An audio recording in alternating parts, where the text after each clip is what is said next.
The streets of Jerusalem were tense that morning. Dust rose from the cobblestones as soldiers pushed the crowd aside. Whispers rippled through the city. The King of the Jews, condemned?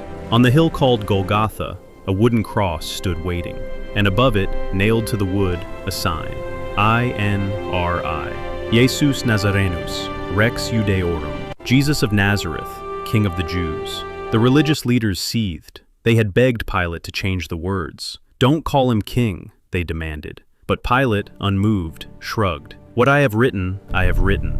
The crowd laughed, mocking him. Soldiers carried out their duty without a thought, but none of them understood. This was no ordinary moment, no crown of gold, no royal parade. The true coronation of the Messiah was happening, right there on a cross, under a Roman sun, before the eyes of those who hated him most. The letters, small, Latin, simple, were hiding a secret. They were not merely a title, they were a prophecy fulfilled in plain sight. A declaration that shook the foundations of every temple and palace, every ruler and priest. He had come humbly, he had been rejected, he had been betrayed, beaten, and mocked. And yet, in this moment, he was crowned, not by a human hand, not with gold, but with 4 letters, written by Pilate, a pagan governor who had no idea what he was doing.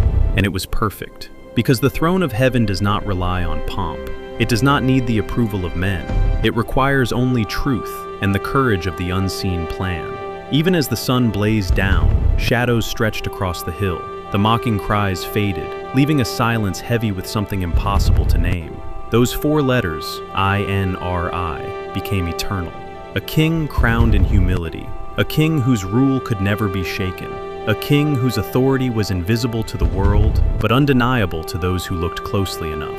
And in that silence, history changed forever. A cross, a governor, 4 letters, and the kingdom of God quietly began its reign.